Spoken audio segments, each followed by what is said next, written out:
This episode of It's the End of the World as We Know It and I Feel Fine was made possible by contributions from slaves like you. Thank you very much. Which brings us once again to the urgent realization of just how much there is still left to own. Item 6 on the agenda, the meaning of life. It's the end of the world as we know it, and I feel fine. Good morning, slaves, and welcome to another edition of It's the End of the World as We Know It and I Feel Fine, where the long journey to a brighter tomorrow begins with a single step. In the past few weeks, 5 high-profile bankers have died, all from apparent suicides. Another one!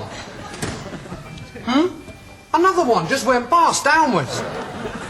Must be a board meeting. I am your host, The Stimulator, and it seems like just about every other week, I get a message that goes something like this. Yo, Stim, big fan of the show. I just have one question. When are you gonna do a sedition on Anarcho-Capitalism? Have you ever read Murray Rothbard? True anarchy is synonymous with free markets. For the most part, I don't respond to these types of questions. So for all of those of you who have asked me over the years, the answer is Fuck anarcho-capitalism. seriously. At best, the attempt to marry anarchism and capitalism is a nonsensical contradiction, and at worst, is the political equivalent of what would happen if Ayn Rand and Mussolini spawned a fedora-toting Austrian love child who happened to be born with a disease that it meant it couldn't go outside and so was forced to live its entire life confined to the bowels of online Reddit forums. Now, to be clear, as an anarchist, I'm all for smashing the state. But there's nothing particularly revolutionary or liberatory about smashing the state if it just means handing more power over to corporations. If anything, it only makes shit way fucking worse. And if you don't believe me, just ask the people of Flint, Michigan. We started to lose our hair, all 5 of us, and we started developing rashes on our arms and our face. Back in March of 2011, Michigan's ANCAP governor, Rick Snyder, I'm an accountant. signed a bill which allowed for the special appointment of so-called emergency financial managers, which are essentially just a cabal of corporate technocrats who are granted the supreme authority to override decisions made by local governments, all in the name of market efficiency. Get in there, get the job done, get out. In 2014, in an effort to pinch some pennies, Flint's emergency manager, Darnell Early, switched the source of the city's drinking water to the heavily polluted Flint River, which is chock full of delicious, thirst-quenching industrial chemical solvent called trihalomethane. This toxic fucking slurry immediately began corroding the city's pipes, causing a trickle-down effect of sorts, with shit tons of lead leaching into the water supply and ultimately exposing the city's 100,000 residents to severe fucking lead poisoning. I think in retrospect, if we all had, 20/20 hindsight, we'd do a lot of things different. I'm an accountant. I love you because you kill people. And now, impoverished Flint residents who can't afford to pay for their poisoned fucking water are getting their pipes shut off altogether. The water shut off! Water is a human right! Just like their neighbors in the cash-strapped city of Detroit, where thousands of peeps have had their drinking water cut off in strict accordance with the libertarian logic of the free fucking market. Or maybe you can ask peeps living in California's San Fernando Valley, who for months now have been dealing with a giant fucking natural gas leak. Hey, Stim, I got a natural gas leak for ya. Jesus fucking Christ. That's rank. You're a sick fuck agitator. Anyway, as I was saying, residents of the Porter Ranch community north of Los Angeles are currently facing the United States' biggest environmental disaster since 2010, when the BP's Deepwater Horizon oil rig blew the fuck up in the Gulf of Mexico. For months now, a steady stream of methane has been spewing out into the Aliso Canyon underground natural gas storage facility, causing a slew of health problems for local residents. I have terrible headaches, my daughter experienced stomach pain, my son's got nosebleeds. It's just really bad. forcing the evacuation of thousands of peeps from the surrounding community and leading the state governor to declare a motherfucking state of emergency. To make matters even worse, methane is about 86 times more powerful than CO2 in terms of its greenhouse gas effect, meaning that this fuck-up is making a gigantic contribution to the runaway climate change already fueling a historically unprecedented regional drought. At its highest level, this leak accounts for a whooping 25% of California's total emissions, roughly equivalent to the effects of driving 4.5 million fucking cars every single motherfucking day. This epic clusterfuck has been compounded by the fact that Southern California Gas, the company which owns the site, inexplicably removed the facility's emergency shutoff valve and never replaced it. No doubt because doing so will have cost them money that they didn't want to spend. And since the leak is 8,000 feet underground and extremely hard to get, it's expected to take several months to fix, meaning that there's nothing that peeps can do but wait for the free market to do its magic. Fuck anarcho-capitalism. So yeah, I hope that answers your question. Now stop bugging me about it. They some trappers who don't hold heat, gangsters who don't stroll streets, next level criminality, keep it shit low key. Not like Bobby Shmurda's dumbass, but they do the shmoney though. I mean they show money, then the police dance on our bones. It's time to overthrow 'em, cause these banksters don't play. Plus made the rules up in this shady game. Gang banging for major payday, pushing they laws like narcotics. Rounding black males and in prisons box up they products. While how Nike be banking off the prison complex. Even Michael Jordan, a gangster, he also bank off the process. So fuck your idol about that greed. Plus them Nikes don't fit my principles, that's why I sold my threes. What about our babies, they get deployed overseas. And our women, y'all know what happens to our women overseas. Prostitution rings, cause poverty's the blade. Exploitation at its highest, all is made in the USA by these gangsters and these pimps. They the trillers of trappers, y'all know what it is.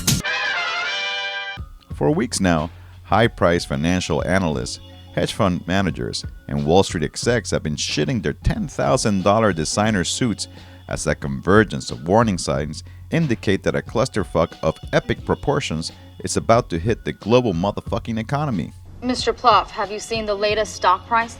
It's hitting an all-time low of $18 and it's still dropping. Almost $400 billion of wealth was lost today. Unlike the great financial shitstorm of 2007 and 2008, when bankers and coked-out stockbrokers were too busy groping around in a greasy fucking orgy of CDO and mortgage-backed derivatives trading to see the writing on the fucking wall. And then that happens. This time around, the same assortment of capitalist scum are completely fucking aware of the 10-story shitnami looming on the not-so-distant horizon, but have no fucking way to stop it.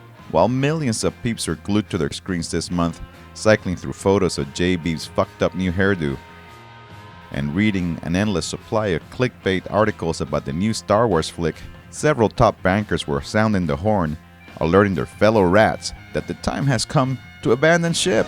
Shit!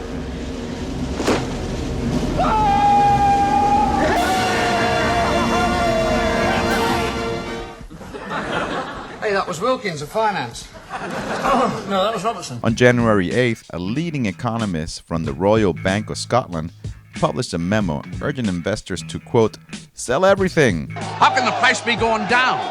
Something's wrong. And warning that 2016 is going to be a, quote, cataclysmic year that could see up to 1/5 of the total global stock market wiped the fuck out. What you're telling me is that the music is about to stop. And we're going to be left holding the biggest bag of odorous excrement ever assembled in the history of capitalism.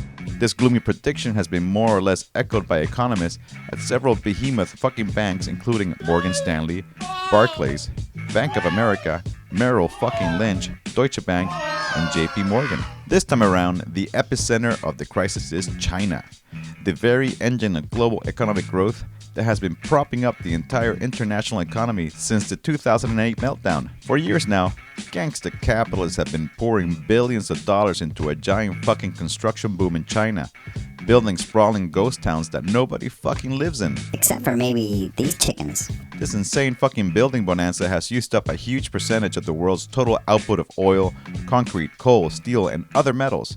And now that the party's wrapping up, the prices of these commodities are in total fucking freefall, with some analysts predicting that the price of oil could drop down to as low as $10 a motherfucking barrel.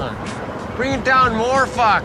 This is yet more good news for opponents of The motherfucking tar sands. since the energy and extractive corporations most heavily invested in mining and refining this toxic sludge are going to take a serious fucking hit. Who knows? Some of them might go bankrupt and have to shut down. What do you mean you fucking got laid off? The fucking price of oil or some shit. But while this looming economic collapse may seem like great news to peeps eagerly awaiting the violent death of capitalism and the chance to piss on its fucking grave, the unfortunate reality is that it will be mostly poor peeps who get fucked in the end. Further economic turmoil risks increasing the nationalist backlash that is already reaching a fever pitch in the West and will no doubt make life even more desperate for peeps in the global South who are already suffering the brunt of global inequality and runaway climate change. After the 2008 crisis, rich fucking bankers got bailed out on the public dime, while millions of poor peeps found themselves homeless and millions more lost their jobs. Politicians around the world followed up this economic shock therapy by gutting pensions, privatizing public services and industries, and pushing through painful cuts to public spending. If we want to avoid having the same thing happen next time around, peeps will have to be ready to seriously throw down. Voting for Bernie's just not gonna cut it. Jesus. A recent report published by Oxfam pointed out that the 62 richest motherfuckers on Earth now possess the same amount of wealth as the bottom 50% of the world's population. Now, I'm no economist, Just tell me the truth! but it seems like the most sensible and financially prudent thing to do will be to round up these 62 posh, caviar-sucking parasites, put them all onto a cruise ship, tell them that they're going to a luxury resort in the Maldives, steer that cruise ship into the middle of the Arctic fucking ocean, sink it, and start divvying up their shit. This might not fix everything, but it'd be a good start. And that about it for this edition of It's the End of the World as We Know It, and I feel fine. Many of you found this fucking show through the corporate spy website known as Fedbook. Since we don't own this infrastructure, we're quite sure that at any moment, they could yank our pages, and you motherfuckers wouldn't know when we put out a new edition. One way to get this filthy fucking show without Zuckerberg's interference is to subscribe to our podcast. But if that's not your thing, you can always sign up to our twice-a-month Guacamail newsletter. This month, we will raffle one of our badass media t-shirts to a lucky person who subscribes to Guacamail. To do so, just visit my fucking website, stimulator.tv. With that said, I want to thank the peeps who donated despite living in these shitty economic times. So, much gratitude to Jonathan, Kyle, Christian, Bruno, Steven, Miguel, Shannon, Francois, John, Benjamin, Jennifer, Jania, Claire, Samuel, Veronica, Darren, Justin, Guillaume, Robin, Ranko, Hassan, Hansen, Dera, Raul, Max, Baraton, Carlis, and Blade. Tostilocos. I would also like to welcome the newest member of the Conspiracy, Nada. Stay tuned next time for another riotous roundup of the news from the global motherfucking resistance. Hasta la pasta, compañeros. Trying to kill us and trap us, they handling they biz. They the real gangsters, they the real pimps. They the killers and trappers, y'all know what it is. Trying to kill us and trap us, they handling they biz. They the real gangsters, they the real